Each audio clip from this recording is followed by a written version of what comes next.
Assalamualaikum warahmatullahi wabarakatuh. Waalaikumsalam warahmatullahi wabarakatuh. Ya, terima kasih kepada teman-teman dan rekan-rekan guru semua yang sudah di sini. Hari ini saya akan melakukan diseminasi budaya positif di sekolah SD Negeri 1 Cindaga. Nah, sebelumnya mungkin kita membuat kesepakatan dulu ya, kesepakatan forum diseminasi mau bagaimana. Mungkin kalau nanti ada yang mau izin keluar bisa, atau bagaimana, monggo. Kesepakatan forum diseminasi. Iya, diizinkan saja. Oh ya, boleh. Oh ya, berarti boleh izin. Ditulis saja ya, 1. Berarti untuk iya, boleh izin saja. Berarti boleh izin ya. Terus mungkin minum atau makan makanan ringan juga boleh ya. Ada lagi? Ya mungkin kesepakatannya mungkin iya seperti itu ya.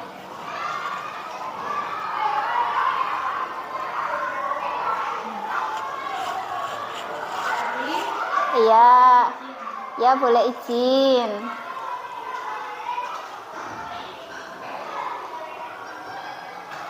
Boleh izin.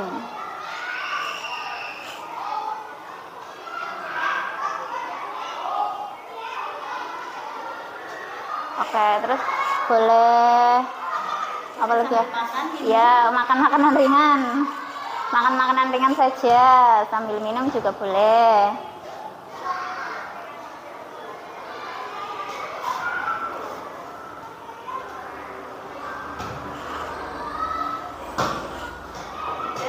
Nah, udah. Sudah nggih? Ada lagi? Cukup nggih? Nah, untuk selanjutnya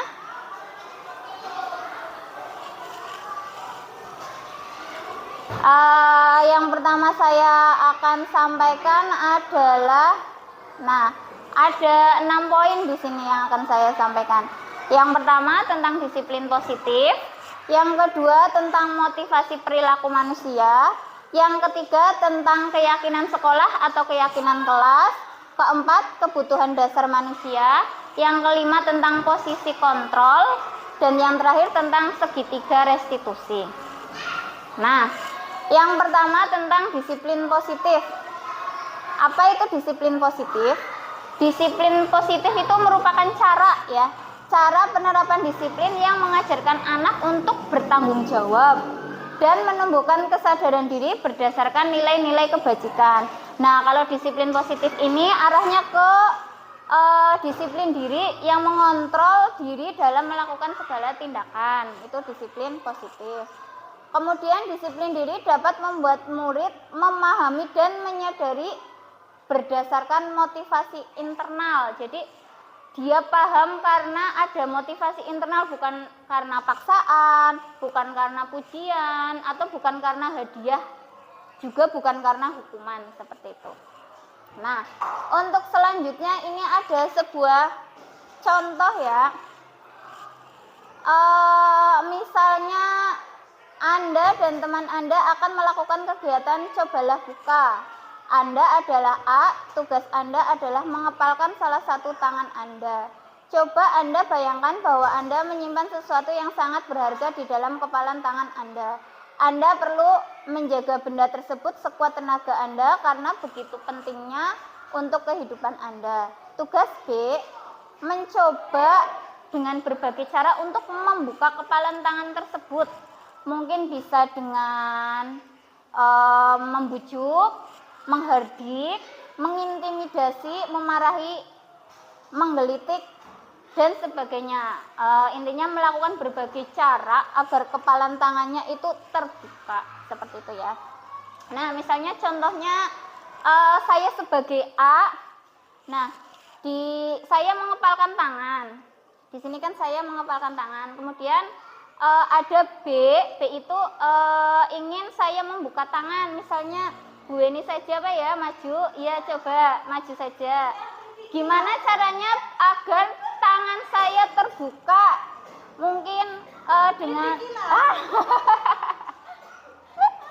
ayo gimana caranya? Oh dengan ya bagus ya, ini terbuka ya. Nah ini saya membuka tangan. Jadi intinya di sini ya, saya tangan terkepal. Kemudian saya karena digelitiki, tangan saya terbuka. Itu sebenarnya bukan karena Bu Weni ya, tapi karena saya sendiri yang akhirnya membuka tangan sendiri, bukan karena Bu Weni atau bukan karena yang lain, tapi karena sebenarnya saya sendiri yang membuka tangan. Nah selanjutnya untuk selanjutnya, nah ini poin yang ketiga yang penting ya, siapa yang memegang kendali dan kontrol untuk membuka dan menutup kepalan tangan? Otomatis yang punya tangan sendiri, yang punya kontrolnya. Orang lain itu hanya sebatas mungkin sekedar memberi pengaruh atau memberi sesuatu hal yang bisa membuat kita tangannya terbuka. Saya tangannya terbuka, tapi terbuka atau tertutupnya tangan ini intinya tergantung dari kontrol saya sendiri, seperti itu. Nah, jawabannya sudah ini ya, yang memegang kontrol itu saya sendiri. Selanjutnya di sini itu ada beberapa miskonsepsi yang selama ini mungkin kita banyak yang belum tahu ya. Ada hal-hal yang sebenarnya keliru tapi dianggap benar. Nah, contohnya yang pertama, ilusi guru mengontrol murid. Itu sebenarnya keliru ya, guru itu tidak mengontrol murid. Seperti contohnya, guru meminta murid untuk maju. Nah, dia tidak mau maju. Dibujuk oleh gurunya tetap tidak mau maju. Nah, akhirnya setelah mungkin dikasih hadiah, ternyata anak itu maju. Nah, bukan guru yang mengontrol murid sebenarnya, tapi murid membiarkan dirinya sendiri untuk dikontrol oleh orang lain. Jadi segala keputusan itu ada pada anak itu sendiri sebenarnya. Nah, dia ada hadiah, aku mau, saya mau terus dia maju lah. Itu sebenarnya letaknya kan pada anak itu sendiri. Nah, dia membuka diri untuk orang lain seperti itu. Nah, terus yang kedua, ilusi bahwa semua penguatan positif efektif dan bermanfaat. Nah, ini sebenarnya keliru ya. Tidak semua penguatan positif itu efektif dan bermanfaat. Seperti yang kita tahu itu kan kadang ada yang mungkin selama ini saya juga sebelumnya pernah ya sering ya melakukan seperti memberikan hadiah, memberikan apa, itu sebenarnya itu tidak efektif ya. Memberikan penguatan positif seperti misalnya hadiah itu tidak bagus untuk anak. Kenapa? Karena akan menimbulkan ketergantungan. Misal ketika saya sering memberi anak hadiah yang juara 1, kita misalnya ya yang dapat nilai 100 misalnya ulangan, oleh saya diberi hadiah buku baru atau apa misalnya. Nah, ketika saya memberikan perlakuan yang seperti itu, anak lama-lama akan bergantung. Dia ingin mendapat nilai 100 bukan karena dia ingin bisa, tapi karena dia menginginkan hadiah. Ketika suatu saat mungkin gurunya beda dan guru tidak memperlakukan hal yang sama, tidak memberi hadiah kepada siswa yang nilainya 100, maka siswa tersebut akan kecewa dan akan down. Seperti itu biasanya. Karena keinginannya untuk nilai 100 bukan karena dia ingin bisa, tapi karena hadiah. Seperti itu. Semangatnya akan menurun, biasanya seperti itu. Yang ketiga, ilusi bahwa kritik membuat orang merasa bersalah dapat menguatkan karakter. Nah, ini juga keliru ya. Kritik dan membuat orang merasa bersalah itu tidak menguatkan karakter, tapi membuat orang tersebut itu kadang menjadi minder atau down seperti itu. Misalnya ada anak yang berbuat salah, terus kita buat agar kita memberikan kritikan yang terlalu tegas atau mungkin kita membuat dia merasa bersalah. Kamu tidak kasihan dengan ibumu, misalnya seperti itu. kamu seperti ini nanti ibumu sedih, ibumu kecewa, seperti membuat dia merasa bersalah seperti itu ya. Itu sebenarnya bukan hal yang baik ya, itu akan membuat anak tersebut terpuruk atau mungkin banyak hal-hal negatif nanti yang mengikuti seperti itu. Nah, yang terakhir, ilusi bahwa orang dewasa memiliki hak untuk memaksa. Ini juga keliru. Orang dewasa itu tidak punya hak untuk memaksa. Semua itu memiliki hak yang sama. Jadi bukan berarti karena lebih tua, lebih berumur ya misalnya, terus merasa memiliki hak untuk memaksa, itu hal yang keliru. Tidak boleh memaksa seperti itu. Terus selanjutnya ada paradigma yang telah berubah ya selama ini. Yang awalnya mungkin saya juga taunya yang awalnya itu stimulus respon, terus sekarang itu berdasarkan penelitian dan pemahaman ya, berdasarkan penelitian dan pengetahuan terbaru ya, ternyata stimulus respon itu kurang efektif dan kurang bagus, dan sekarang digantikan dengan teori kontrol seperti yang sudah saya jelaskan tadi. Di sini ada perubahan paradigma ya. Nah, kalau yang stimulus respon itu semua orang melihat hal yang sama. Tapi kalau untuk teori kontrol kita harus memahami kalau semua orang itu memiliki pandangan yang berbeda.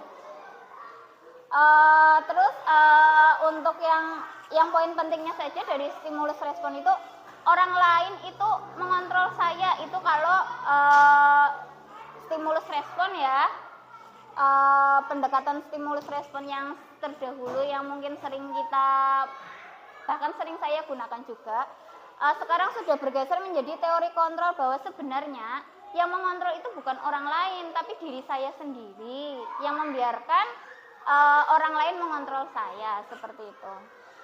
Selanjutnya ini ada 6 karakter profil pelajar Pancasila, semuanya sudah paham ya. Ini yang selama ini kita ajarkan kepada siswa-siswa kita.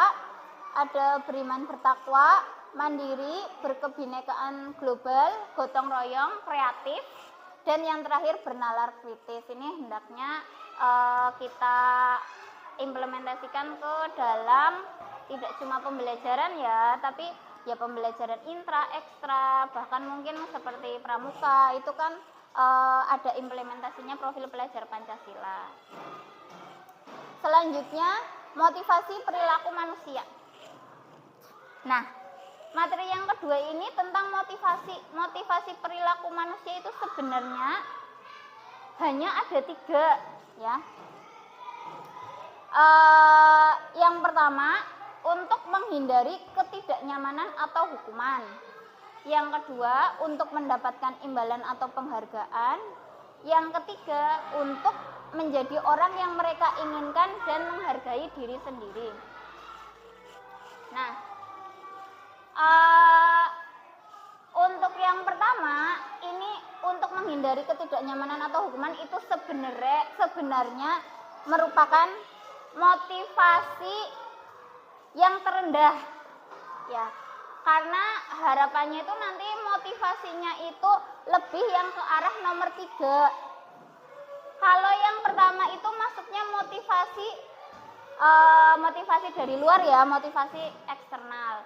Yang kedua, untuk mendapatkan imbalan atau penghargaan dari orang lain itu juga motivasi eksternal. Dan yang terakhir ini merupakan motivasi internal.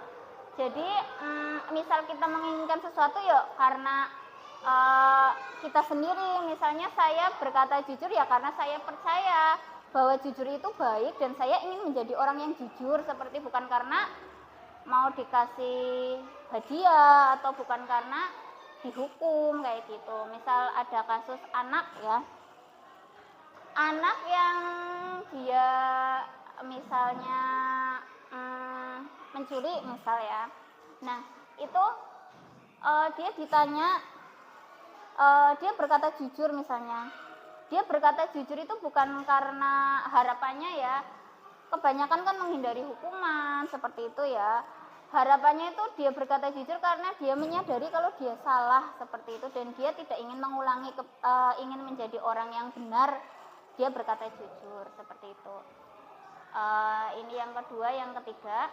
Terus selanjutnya ini ya, yang pertama tadi sudah saya jelaskan, motivasi yang terendah. Yang kedua, mendapatkan imbalan dan penghargaan. Ini sebagian besar dari kita atau mungkin sebagian besar dari murid kita mungkin masih dalam tahap ini. Sebagian besar itu biasanya melakukan sesuatu karena diberi hadiah atau imbalan ya, atau mungkin penghargaan seperti itu.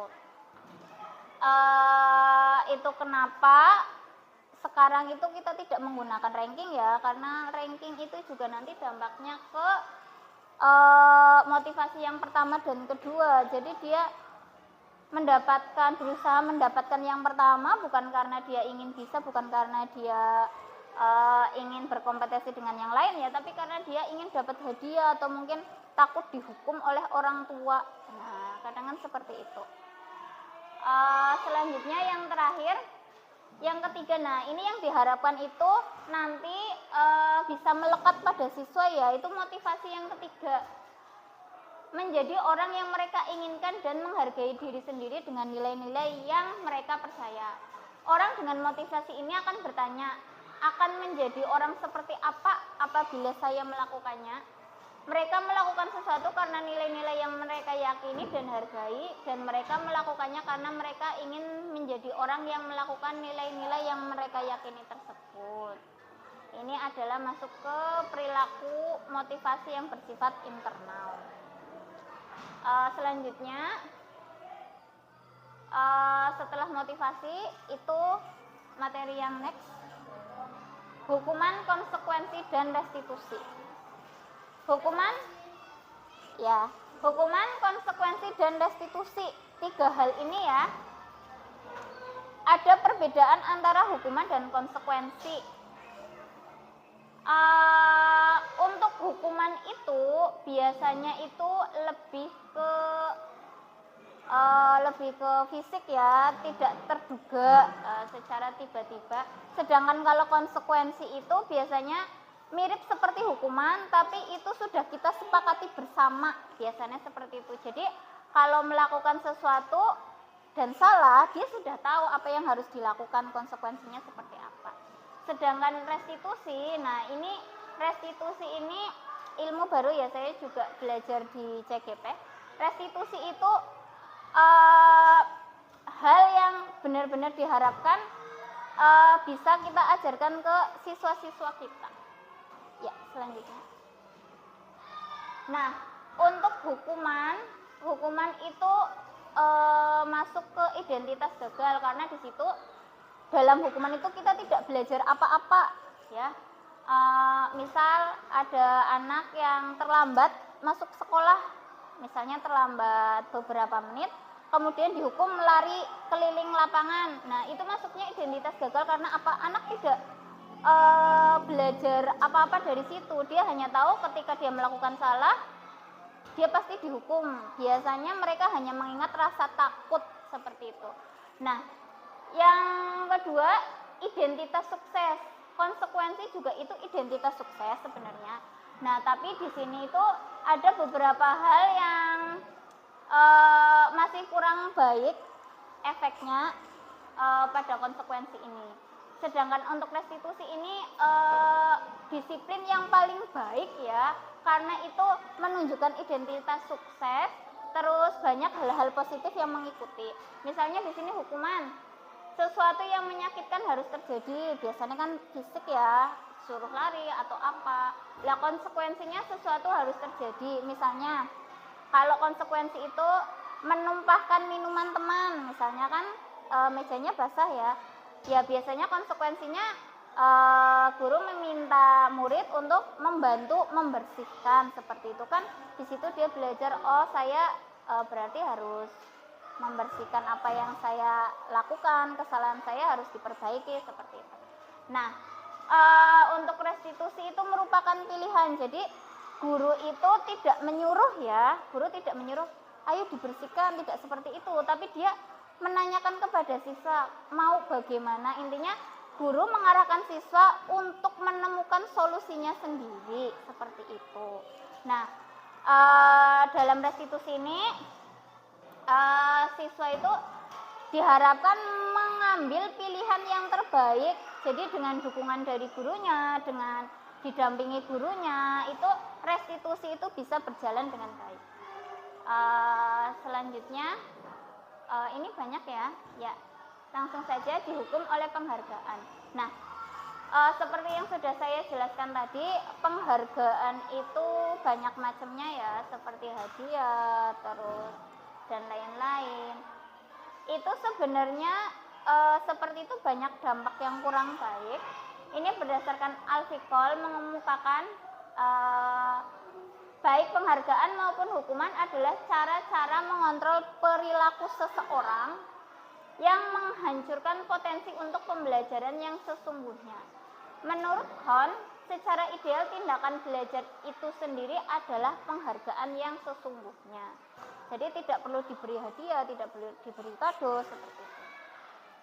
Selanjutnya, nah ini dihukum oleh penghargaan, salah satunya itu ini ya, ada pengaruh jangka pendek dan jangka panjang. Nah, misal ada anak yang diberi hadiah, pengaruh jangka pendeknya mungkin baik ya, anak itu jadi nurut, anak itu jadi semangat, seperti itu jangka pendeknya. Tapi untuk jangka panjang ini memberikan dampak yang kurang baik. Nah, penghargaan efektif jika kita menginginkan seseorang untuk melakukan sesuatu yang kita inginkan dalam jangka waktu pendek. Jika kita menggunakan penghargaan lagi dan lagi, maka orang tersebut akan bergantung. Jadi nanti akan timbul ketergantungan. Serta kehilangan motivasi dari dalam. Motivasi internalnya nggak ada, karena dia motivasinya cuma satu, ingin mendapatkan penghargaan itu. Jika kita mendapatkan penghargaan untuk melakukan sesuatu yang baik, maka selain kita senantiasa berharap mendapatkan penghargaan, kita pun menjadi tidak menyadari tindakan baik yang kita lakukan. Ya, karena terlalu fokus dengan penghargaan, kita tidak menyadari bahwa misalnya mendapat nilai 100 misalnya, itu kita jadi banyak tahu, banyak lebih paham dari yang lain, bisa mengajari teman-teman, bisa membantu teman-teman mengerjakan tugas yang mereka belum bisa. Nah, selanjutnya next, penghargaan merusak hubungan. Ini ya, ketika seseorang diberi penghargaan atau dipuji di depan orang banyak, maka yang lain akan merasa iri. Biasanya terjadi hal yang seperti itu, dan sebagian dari mereka tidak akan menyukai orang yang diberikan penghargaan tersebut. Ini sudah umum ya. Jadi kalau misalnya ada anak yang dia pandai sekali dalam suatu hal, kita memberikan penghargaan secukupnya saja. Misalnya anak mau maju, kita beri tepuk tangan, itu sudah cukup, tidak perlu dipuji-puji. Wah, kamu hebat sekali, ini harus mencontoh ini. Jangan terlalu yang berlebihan, karena itu juga nantinya akan merusak hubungan yang seperti apa ya, bisa menimbulkan kecemburuan, terus teman-temannya jadi tidak suka, terus ada yang malah menjadi minder, seperti itu. Selanjutnya dan hal-hal lain yang merupakan hal yang kurang bagus itu ya, seperti penghargaan mengurangi ketepatan, penghargaan menurunkan kualitas, penghargaan mematikan kreativitas, dan penghargaan itu menghukum kita secara tidak sadar. Lanjut itu selanjutnya tentang keyakinan sekolah atau kelas. Nah, keyakinan sekolah ini, atau biasanya kita keyakinan kelas ya, itu dibuat di awal tahun ajaran baru. Biasanya itu ketika MPLS berlangsung ya, karena harapannya keyakinan sekolah ini nantinya menjadi patokan, menjadi panduan peraturan yang ada di dalam kelas, sehingga nanti kelas menjadi nyaman, aman, seperti itu. Selanjutnya, mengapa keyakinan kelas? Mengapa tidak peraturan kelas? Nah, di sini sudah dijelaskan. Peraturan kelas itu sedikit berbeda dengan keyakinan, karena dalam keyakinan kelas itu ada nilai-nilai kebajikan yang terkandung di dalamnya. Nah, nilai-nilai kebajikan itu nantinya berharap melekat pada siswa dan itu menjadi hal-hal positif yang nanti akan dibiasakan oleh murid ketika berada di dalam kelas. Nah, untuk keyakinan kelas sendiri langkah-langkahnya ada ini ya, ada 5. Bisa misalnya kita membuat keyakinan kelas tidak harus dalam 1 hari selesai, bisa mungkin bisa dalam beberapa hari ya. Misalnya yang pertama kita menggali peraturan yang perlu disepakati di kelas dulu. Jadi kita bersama murid duduk bersama, kita membuat murid bagaimana agar murid itu mau menyampaikan pendapat, mau menyampaikan suaranya. Dia mau kelas yang seperti apa? Biasanya itu guru akan memberikan pemantik. Nah, memberikan pemantik kepada murid agar mereka itu mau menyampaikan aspirasinya.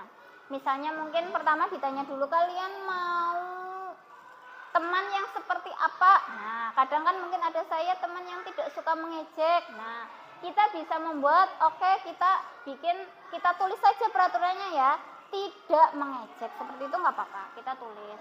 Kemudian kalian mau misalnya guru yang seperti apa? Saya mau bu guru yang tidak marah misalnya, tidak marah-marah misalnya, seperti itu. Tulis saja. Guru tidak marah kepada murid, tidak apa-apa, seperti itu ditulis. Terus setelah kita membuat peraturan yang sudah disepakati, kita mengubah peraturan tersebut. Kan banyak biasanya murid itu mereka menyampaikan pendapat.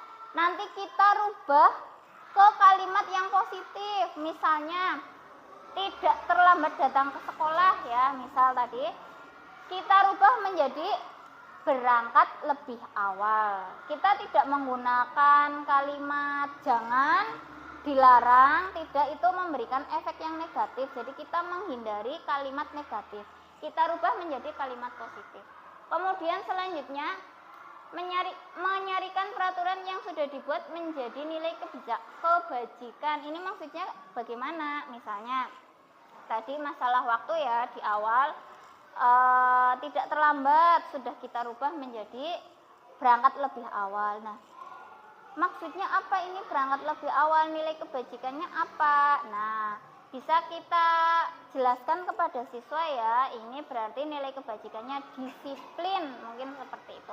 Nanti setelah kita jelaskan, kita satu-satu kita carikan nilai kebajikan. Kalau ada yang sama kita eliminasi. Nah, setelah kita udah mengetahui nilai kebajikannya, kita perdalam keyakinan kelasnya. Nah, kita jelaskan kepada siswa ya, disiplin itu tadi sudah diberi contohnya ya. Disiplin itu contohnya kita berangkat lebih awal, itu kalimat yang positifnya. Negatifnya kita tidak terlambat, seperti itu kita jelaskan, ada negatif ada positif, seperti itu. Ada yang tampak, ada yang tidak tampak. Misalnya yang tampak itu tadi berangkat lebih awal ya, yang ke positif. Yang tidak tampak itu tidak terlambat tadi, seperti itu kalimat negatifnya. Nah, terus kita perdalam lagi, kita jelaskan semuanya, lalu kita perdalam lagi. Tugas siswa apa, tugas saya apa, tugas kamu apa. Maksudnya di sini tugas siswa apa saja, tugas guru apa saja, sehingga mereka semakin memahami keyakinan yang mereka pilih, seperti itu kan. Nanti kan dari sekian banyak kesepakatan yang dibuat, kita eliminasi, kita pilih maksimal, mungkin jangan terlalu banyak ya, karena keyakinan kelas itu hal yang harus bisa mudah dipahami oleh siswa, sehingga efektifnya itu maksimal itu 5. Kalau misalnya sudah 7, 9, 10 itu sudah terlalu banyak. Khawatirnya akan membuat siswanya bingung memahami seperti itu. Nah, setelah tadi sudah ya diperdalam lagi, menjelaskan tugas guru apa, tugas siswa apa, dijelaskan tugas guru itu mengajar, tugas siswa itu belajar, seperti itu, dan hal-hal yang lainnya agar siswa semakin mendalami nilai yang ada dalam keyakinan kelas tersebut. Selanjutnya ini tentang pembentukan keyakinan kelas. Ini bersifat abstrak daripada peraturan yang lebih rinci dan konkret. Jadi di sini bebas ya. Misalnya kata-katanya tidak ada yang salah, semua benar. Misalnya membuat keyakinan kelas, saya selalu bersikap positif, itu boleh. Atau mungkin guru dan siswa harus selalu saling menghargai, boleh. Jadi nggak ada patokan harus ada gurunya, harus ada siswanya, nggak perlu kayak gitu. Jadi bebas, membuat keyakinan kelas itu sebebas-bebasnya, terserah kata-katanya, terserah, yang penting bisa dipahami oleh siswa itu sendiri. Keyakinan kelas berupa pernyataan universal, jadi masih umum ya. Pernyataan keyakinan kelas senantiasa dibuat dalam bentuk positif, ini sudah tadi. Keyakinan kelas hendaknya tidak terlalu banyak sehingga mudah diingat dan dipahami oleh semua warga kelas. Keyakinan kelas sebaiknya sesuatu yang diterapkan di lingkungan tersebut. Semua warga kelas hendaknya berkontribusi dalam pembuatan keyakinan kelas lewat kegiatan curah pendapat. Jadi semua memberikan pendapat, dan di akhir semua mengkonfirmasi bahwa dia setuju dengan kesepakatan keyakinan kelas tersebut ya. Bisa berubah dengan macam-macam, mungkin bisa berubah dengan tanda tangan, atau mungkin dengan cap jari, cap jempol, cap tangan juga bisa, cukup sebagai tanda saja kalau dia itu ikut berpartisipasi dan mendukung keyakinan kelas tersebut. Dan yang terakhir, bersedia meninjau kembali keyakinan kelas dari waktu ke waktu. Jadi itu nanti dari waktu ke waktu ditinjau ya. Misalnya ada siswa yang dia belum sesuai dengan keyakinan kelas tersebut. Misalnya kalau contohnya di tempat saya itu ada sayang teman ya. Kadang kan ada anak yang kebetulan dia suka tangannya terlalu enteng ya. Jadi dia kalau kepada teman dia memukul seperti itu. Nah, itu nanti dijelaskan kalau itu sudah sesuai belum dengan keyakinan kelas kita. Memukul itu hal baik atau tidak, seperti itu kita jelaskan kepada anak tersebut, harapannya agar dia bisa menjadi lebih baik sesuai dengan keyakinan kelas. Ya, selanjutnya kebutuhan dasar manusia. Lanjutnya, kebutuhan dasar manusia ini ada 5 ya: bertahan hidup, kasih sayang dan rasa diterima, penguasaan, kebebasan, dan kesenangan. Jadi setiap manusia itu memiliki kebutuhan dasar. Semisal kita menemukan murid yang bermasalah, sebenarnya dia itu sedang memenuhi kebutuhan dasar yang tidak terpenuhi selama ini. Misal ada anak yang dia suka mengambil bekal milik teman ya, itu kan suatu masalah ya sebenarnya, jadi harus kita selesaikan. Kita harus duduk bersama, kita cari tahu anak tersebut sebenarnya dari 5 ini apa yang belum terpenuhi. Kalau kita sudah tahu, baru kita nanti carikan solusinya. Nah, selanjutnya yang pertama ini ada studi kasus terkait tadi. Ibu Zulaika, guru wali kelas 9H, sedang bingung menghadapi ulah salah satu murid di kelasnya, Tommy. Beberapa anak telah mengeluhkan Tommy yang seringkali meminta bekal makan siang mereka dengan paksa. Jika Anda menghadapi situasi seperti itu, apa yang akan Anda lakukan? Nah, kita harus mencari tahu dulu alasannya apa. Misalnya, alasannya Tommy itu karena yang pertama, dia lapar. Nah, kalau karena dia lapar tidak dibawakan bekal oleh ibunya, berarti itu kan masuk ke kebutuhan dasar yang pertama ya, kebutuhan untuk hidup. Nah, nanti setelah kita tahu kan kita bisa mencari solusinya. Yang jelas kita harus mencari tahu dulu yang mana, seperti itu. Nah terus, ya itu, ya misalnya itu ada ya, salah satu murid misalnya. Nah, selain itu next. Nah, ini sudah ya hidup. Terus kalau misalnya kita tanya lagi, kamu kenapa mengambil bekal teman? Ternyata karena dia senang kalau misalnya dia mengambil bekal teman, dia merasa teman-temannya memperhatikan dia, meskipun di sini dalam tanda kutip memperhatikan negatif ya. Terus kemudian dilaporkan ke guru, dia mendapat perhatian dari guru, akhirnya guru itu sering ketemu dia, ngobrol, duduk seperti itu. Atau mungkin ketika selain itu disampaikan ke orang tua jadi perhatian dengan dia, menjadi lebih perhatian. Nah, di situ ini masuknya kebutuhan yang kedua ya, kasih sayang dan diterima. Ini masuk ke kategori yang kedua. Selanjutnya, nah kalau misalnya dia mengambil bekal karena dengan dia begitu temannya menjadi takut dan menuruti keinginannya, ini berarti masuk ke kebutuhan dasar kekuasaan yang ketiga. Selanjutnya, jika alasannya karena ingin mencicipi bekal temannya yang beraneka ragam, ya, ini berarti dia masuk ke kategori yang keempat, kebebasan, karena dia mungkin merasa bosan dengan bekalnya yang itu-itu saja. Yang terakhir, karena ia jika karena iseng, senang misalnya ya lihat ekspresi temannya lucu, itu masuk ke kebutuhan dasar yang kelima, kesenangan. Jadi semuanya itu pasti antara 5 ini, apapun masalahnya, ini kalau kita cari tahu kebutuhan dasarnya itu ada salah satu yang tidak terpenuhi, antara 1, 2, 3, 4, atau 5. Ini diterapkan dalam masalah apapun. Selanjutnya, nah ini posisi kontrol ya. Ini sudah beda lagi, ini materi tentang posisi kontrol restitusi. Ketika kita menghadapi masalah ya, ketika kita mengajar atau menyampaikan di depan kelas, itu sebenarnya ada posisi kontrol ya. Yang pertama, guru sebagai penghukum. Yang kedua, sebagai pembuat merasa bersalah. Yang ketiga, sebagai teman. Yang keempat, pemantau. Dan yang terakhir itu manajer. Yang terbaik dari 5 posisi kontrol ini adalah manajer. Dan kita, termasuk saya ya, terus berusaha untuk bisa menjadi posisi manajer tersebut.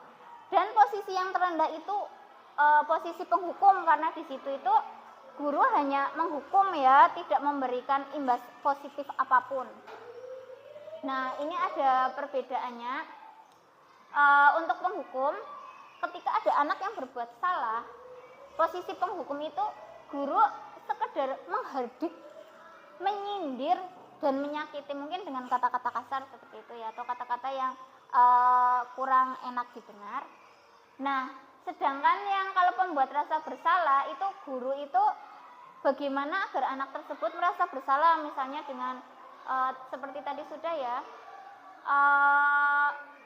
kamu tidak kasihan dengan ibumu, misalnya seperti itu.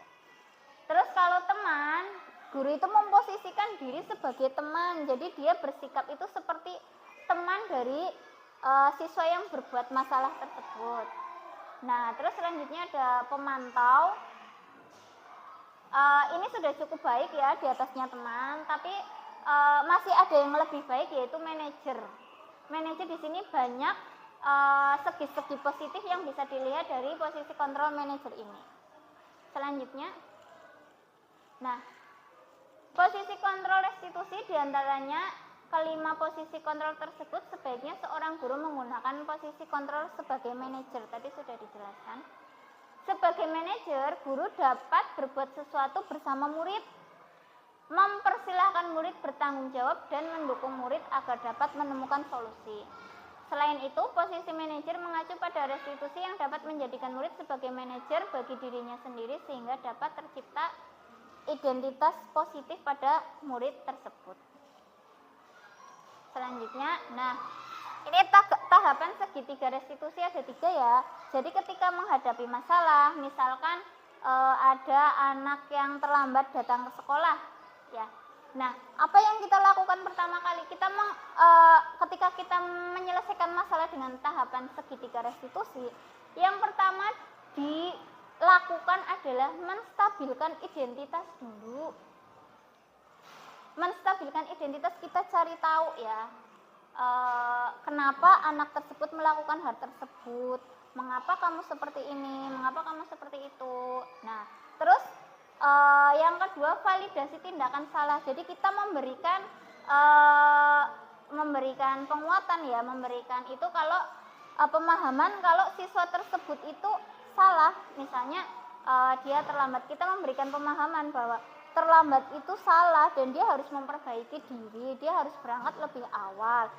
Misalnya berangkatnya itu karena terlambatnya karena selalu bangun kesiangan, kita cari tahu kamu kenapa bangun kesiangan. Misalnya karena HP, seperti itu ya. Kita berikan pemahaman kalau bermain HP itu boleh, tidak apa-apa, tapi harus tahu waktu. Dia harus bisa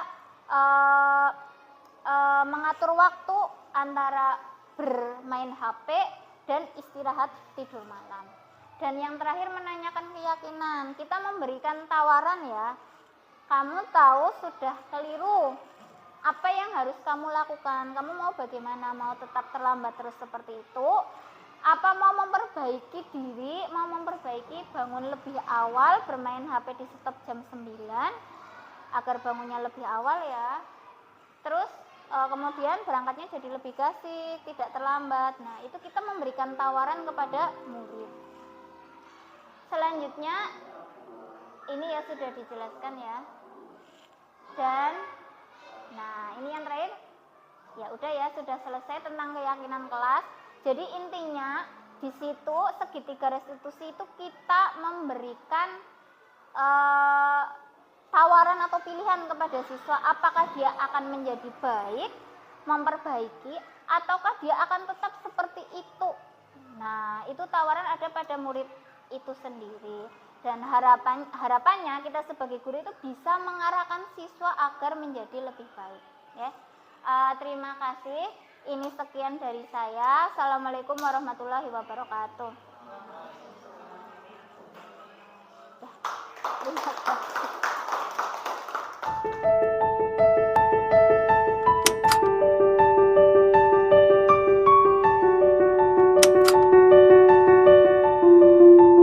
Warahmatullahi wabarakatuh.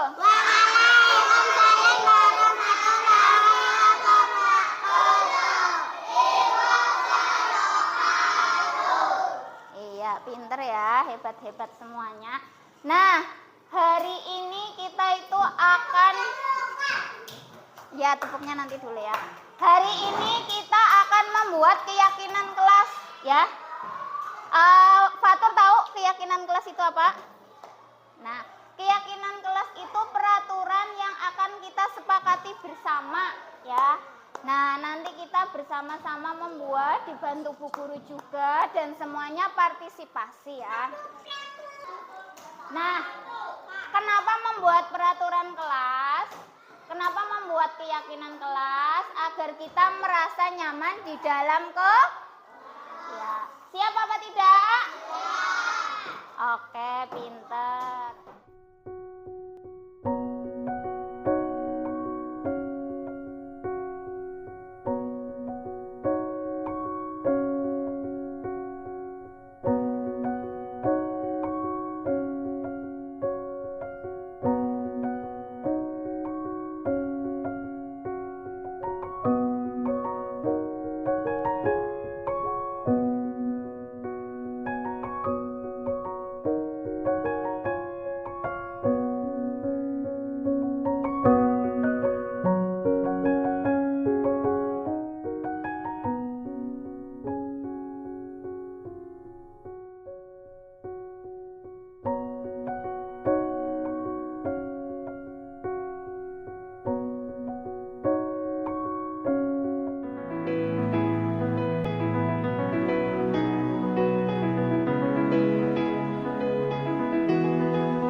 Penting sekali.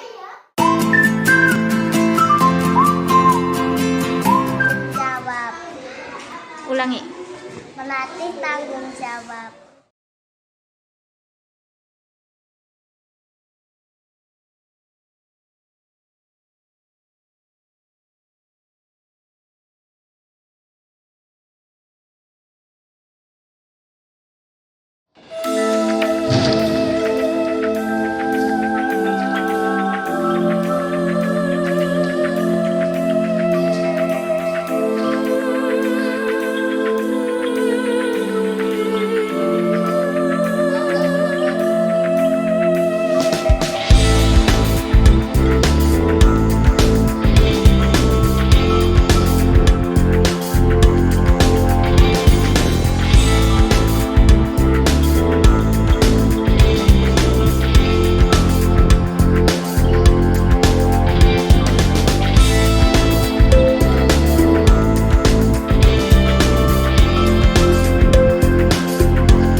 diajak berdiskusi dengan Bu Tina dan menjadi fokus dalam pembelajaran sehingga nilai saya bagus dan saya merasa matematika tidak sulit lagi. Terima kasih Bu Tina. Perhatikan Danang sering datang terlambat. Kenapa? Iya Bu, saya bangun kesiangan. Apa yang dilakukan Danang bisa sampai bangun kesiangan? Saya bermain HP sampai larut malam. Sampai jam berapa? 12 malam Bu, kadang sampai jam 2 pagi. Bu Tina tahu bermain HP itu menyenangkan ya, sampai kadang itu lupa waktu. Tapi menurut Danang, kalau bermain HP sampai larut malam dan lupa waktu itu tindakan yang baik apa tidak? Tidak Bu. Nah, terus kalau datang ke sekolahan terlambat akibat bangun kesiangan itu tindakan baik apa tidak? Tidak Bu. Bermain HP itu boleh saja ya, Butina juga kadang bermain HP, tapi harus diingat tidak boleh lupa waktu ya. Kalau sudah jam 9 HP itu dimatikan dan Danang itu harus istirahat dan tidur agar paginya Danang tidak bangun kesiangan, juga agar nanti di sekolah tidak mengantuk ya, harus seperti itu. Nah, yang dilakukan Danang sudah sesuai dengan kesepakatan kelas kita atau belum? Tidak Bu, saya paham, saya keliru. Apa yang harusnya dilakukan agar tidak terlambat datang ke sekolah? Saya harus membatasi permainan HP dan tidur lebih awal sehingga bisa bangun pagi. Iya, benar sekali ya. Apakah kamu bersedia memperbaiki kesalahan? Iya Bu, saya berjanji tidak akan mengulanginya lagi. Danang sudah bagus sikapnya ya, sudah mau berjanji. Nah, sekarang apa yang akan dilakukan Danang untuk memperbaiki kesalahan Danang? Saya akan berangkat tepat waktu. Mulai kapan? Besok. Bagus sekali ya. Berarti itu sudah sesuai dengan kesepakatan kelas kita ya. Poin apa? Bertanggung jawab. Sekali ya, Butina, bangga sekali dengan Danang karena Danang sudah belajar berusaha untuk memperbaiki kesalahan yang sebelumnya. Sekarang Danang boleh pulang ya, dan diingat untuk tidur lebih awal agar besok tidak bangun kesiangan. Ya? Ya. Pulang dulu. Tasnya diambil. Nama saya Danang Rizky Pratama. Saya senang sekali diajak berdiskusi dengan Bu Tina, sehingga saya bisa mengatur waktu dan tidak lagi terlambat datang ke sekolah. Saya bisa berangkat pagi dan tidak bangun kesiangan. Saya juga tidak mengantuk di sekolah dan bisa fokus belajar. Terima kasih banyak Bu Tina.